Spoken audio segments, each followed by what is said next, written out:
Kenalkan nama saya Besar dari Business Law Binus University.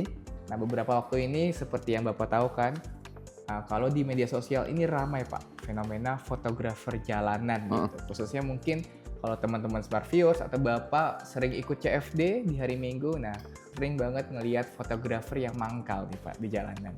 Nah, menurut pandangan Bapak sendiri bagaimana sih Pak Bapak melihat tren fotografer jalanan ini yang dimana mereka mangkal di jalanan, memfoto orang secara random dan juga menguploadnya gitu di marketplace untuk dijual.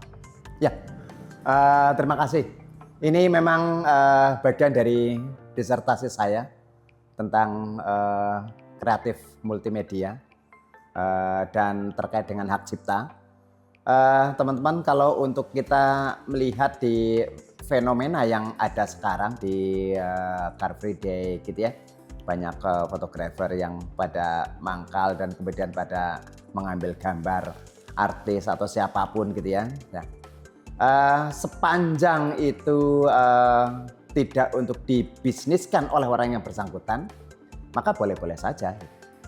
Kayak gitu. Tetapi pada saat kemudian fotonya itu oleh si fotografer kemudian dibisniskan, maka itu harus ada izin dari si pemilik foto itu. Artinya orang yang difoto itu. Ini sudah ada aturannya di dalam Undang-Undang 28 tahun 2014. Bisa dibaca di pasal 12 ya. Di situ ada terkait dengan hak untuk potret ya, khususnya hak ekonomi. Jadi tidak boleh dia menggandakan, mengumumkan, kemudian menyewakan atau apapun gitu, menjual atau apapun hak cipta potret kepada orang lain tanpa seizin dari si pemiliknya. Di dalam pengaturan tentang hak cipta potret itu, di situ ada hak ekonomi yang melekat. Kayak gitu, ada hak ekonomi. Terserah mau diambilnya mau di tempat umum atau tidak, nggak peduli. Nah, sekarang kita ngomongin soal aturan yang mengatur Pak tentang fotografi. Kalau mungkin di jurnalistik foto kita tahu bahwa pewarta foto itu diatur dalam dua aturan ya Pak. Ada kode etik jurnalistik dan juga undang-undang pers. Nah, kalau misalkan fotografer ini kan bisa dibilang statusnya sebagai freelance gitu Pak. Mereka cuma diatur dalam tadi Pak Undang-Undang Nomor 28 dan juga PDP Pak. Perlindungan data pribadi yang dimiliki oleh Komdi. Nah, menurut Bapak sendiri apakah undang-undang tersebut sudah cukup tegas Pak untuk mengatur praktik fotografi jalanan ini apa? Atau malah masih ada celah?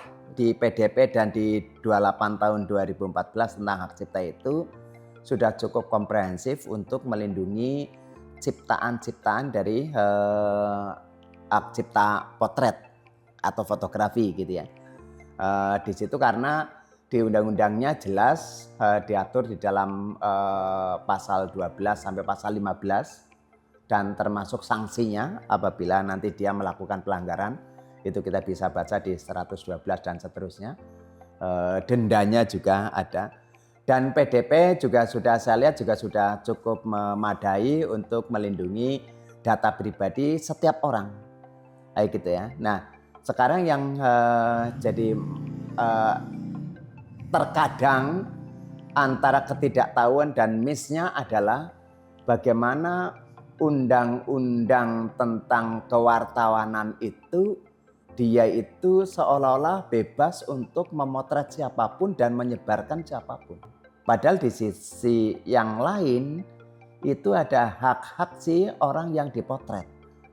Termasuk di situ misalnya orang yang dipotret dikira melakukan ini dan seterusnya. Termasuk datanya segala macam. Padahal kalau menurut undang-undang PDP kan nggak boleh. Ya, nggak boleh. Itu bagian dari pelanggaran etik. Ya, tetapi kalau kewartawanan gitu ya, kan dia prinsipnya adalah the bad news is a good news kan kayak gitu kan. Nah, berita yang jelek ada sebagai berita yang baik gitu ya untuk diberitakan gitu ya, untuk disebarkan. Di situ yang barangkali perlu ditelaah lebih lanjut ya.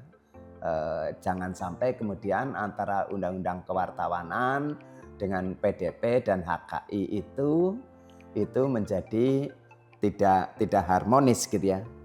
Tidak konvergen, tidak sejalan gitu. Padahal tujuannya kan memang untuk melindungi kan kayak gitu ya. Tujuannya melindungi, tetapi juga masyarakat berhak untuk mendapatkan informasi kan kayak gitu ya. Tetapi kalau kemudian ini adalah terkait dengan masalah membuka data dan seterusnya, itu wilayah PDP. Iya. Kalau ini terkait dengan penggunaan fotonya tanpa seizin, apalagi kalau dikomersialkan, kalau misalnya dipasang nah itu yang harus ada batasan-batasannya. Seberapa potret ini diumumkan tidak melanggar hak cipta potret, diedarkan tidak melanggar hak cipta potret gitu ya. Dikomersialkan juga boleh, tetapi juga ada aturannya.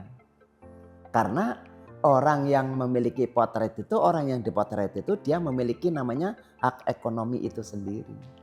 Oke, sekarang Pak Besar kita ngomongin soal aplikasi FotoYou nih Pak.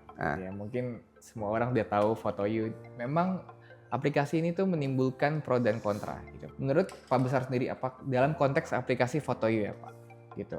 Kan pengguna itu harus memindai biometrik wajah dulu gitu. Biar istilahnya ketahuan nih nanti saat dia udah scan wajah muncul tuh semua foto-foto mereka gitu. Apakah memang praktik tersebut sah secara hukum gitu? Praktek bisnis apapun bisa dianggap sebagai sebuah praktek yang sah sepanjang itu tidak melanggar peraturan perundang-undangan yang ada. Itu. Misalnya tidak untuk satu kejahatan, untuk penipuan, pemalsuan, kayak gitu ya. Maka diperbolehkan aja. Sekarang yang jadi masalah lagi adalah dan lebih kompleks, kalau kita memasukkan atau kita itunya ingin melihatnya itu dengan wajah, kemudian ada retina yang terekam, ini sudah kaitannya dengan PDP. Karena di situ dengan ada retina mata kita yang direkam oleh alat tersebut, maka kemudian dia bisa dimasukkan ke aplikasi untuk mengorek data kita semuanya. Oke. Sampai data pribadi semuanya. Data pribadi semua. Ya, termasuk itu nanti efek dari itu bisa saja kita mendapatkan berita yang sangat jelek untuk diri kita. Oke. Penagihan utang lah, kita dianggap sudah utang ke pinjol, kita dianggap sebagai sudah melakukan pelanggaran apa, kita telah melakukan pelanggaran perzinahan dan seterusnya. Itu bisa dengan mudah itu kemudian datanya disebar kepada yang lain. Kalau itu masuknya dengan menggunakan retina, kayak gitu ya. Dan itu bagi saya termasuk yang tidak safe ya, tidak aman ya untuk ke aplikasi FotoYou yang orangnya mau melihat atau meminta atau apa dengan kemudian memindai kita, kayak gitu ya.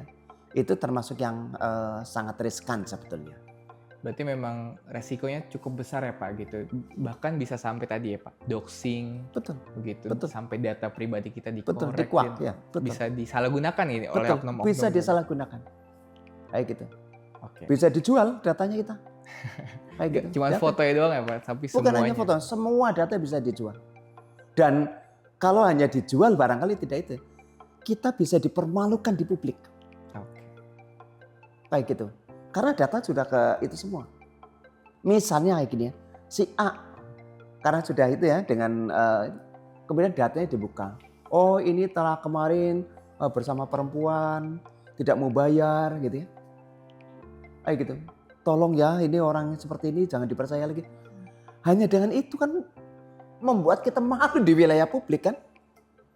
Padahal tidak kita lakukan. Tapi karena kita sudah datanya lengkap, kita pas pergi kemana dia tahu ada datanya gitu ya. Maka dia dengan mudah. Apalagi kalau tokoh terkenal ya Pak gitu. Misalkan apalagi tokoh terkenal. Ada yang punya dendam begitu. Betul, atau betul. saingan begitu betul. ya Pak. Bisa jadi senjata gitu. Iya, jadi senjata. Sangat-sangat mudah untuk jadi. Silakan kamu teman-teman ya lihat di video-video atau di TikTok seperti itu. Itu banyak sekali yang di-create dengan AI, Di fake begitu ya. di fake. Itu kan orang itu jarang yang memahami, oh ini udah direkayasa, jarang. Yang dia tangkap adalah oh seperti itu ya. Karena semirip itu ya Pak dengan Semirip aslinya. itu. Jadi seolah-olah itu betul-betul kejadian itu terjadi gitu. Ya, itu makanya kita cukup hati-hatilah. Kayak gitu. Oke, nah kalau misalkan orang tersebut ya Pak, ya, tadi yang difoto, misalkan saya gitu atau Bapak merasa keberatan nih Pak, kalau wajahnya difoto di ruang publik dan sampai diperjualbelikan gitu di marketplace. Nah sebenarnya kita tuh bisa mengambil langkah apa sih Pak gitu dari ranah hukumnya? Bisa minta ke orang tersebut, ke fotografernya untuk menghapus, ya pokoknya menghapus dari file semua. Atau yang pemilik platform digital itu bisa untuk menghapus semua. Kalau itu misalnya sudah sampai ke ranah dunia maya, ya kita bisa menggunakan namanya hak to be forgotten. Oke. Ya, hak untuk dilupakan. Jadi itu minta untuk kita dihilangkan dari data itu. Ya, namanya hak to be forgotten. Kalau nggak mau dihapus Pak, gimana Pak? Kita bisa menggugat kepada platform tersebut. Oke. Kita bisa menggugat. Ya misalnya Google atau YouTube. YouTube masih menayangkan itu dan kita sudah keberatan dengan alasan-alasan segala macam gitu ya. Dan kita sudah itu, tapi dia tetap menayangkan, kita bisa gugat dia. Bisa. Secara perdata ya Pak? Secara iya, perdata maupun pidana. Oke. Kayak gitu. Karena itu bagian dari pertama adalah pencemaran nama baik. Kayak gitu bisa. Oke baik. Terakhir Pak Besar, ya mungkin Pak Besar boleh nih Pak berikan saran nih kepada lembaga dan instansi yang terkait begitu, agar mereka tuh gimana sih seharusnya bisa lebih proaktif gitu, membuat regulasi khusus istilahnya agar praktik-praktik fotografi ini tuh bisa lebih friendly, bisa lebih menghargai hak privasi orang-orang di luar sana. Gini, saya pikir aturan itu sudah mulai cukup memadai ya teman-teman ya, secara umumnya ya. Memang untuk pengaturan secara spesifik terkait dengan fotografer jalanan dan seterusnya memang belum ada ya.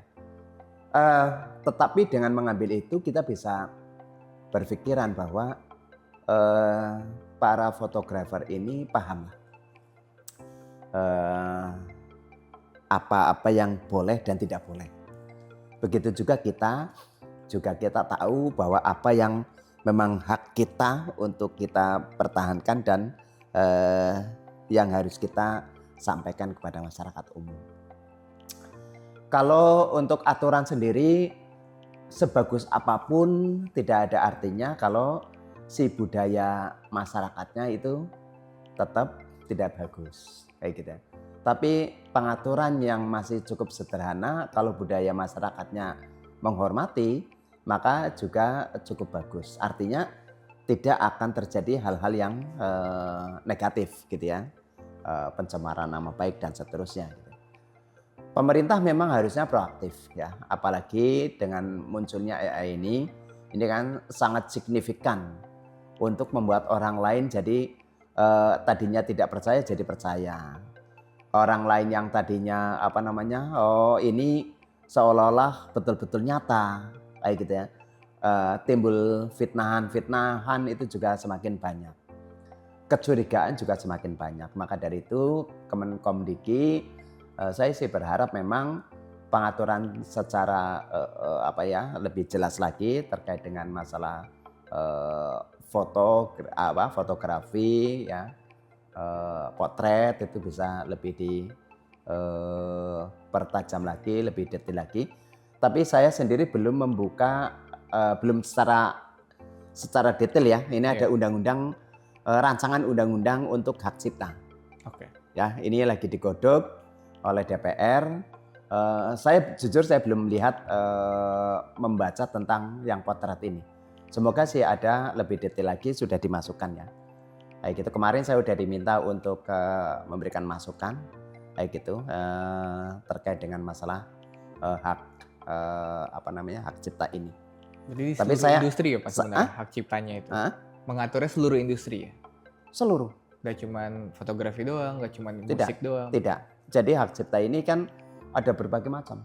Ada di dalam pasal 40 itu ada masalah patung juga masuk hak cipta, lukisan juga, kolase, kayak gitu ya.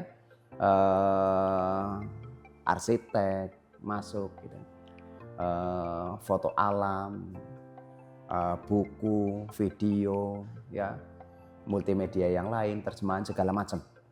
Nah, itu macam-macam itu. Ini pengaturan lebih detailnya saya lihat pada tataran royaltinya. Jadi termasuk potret.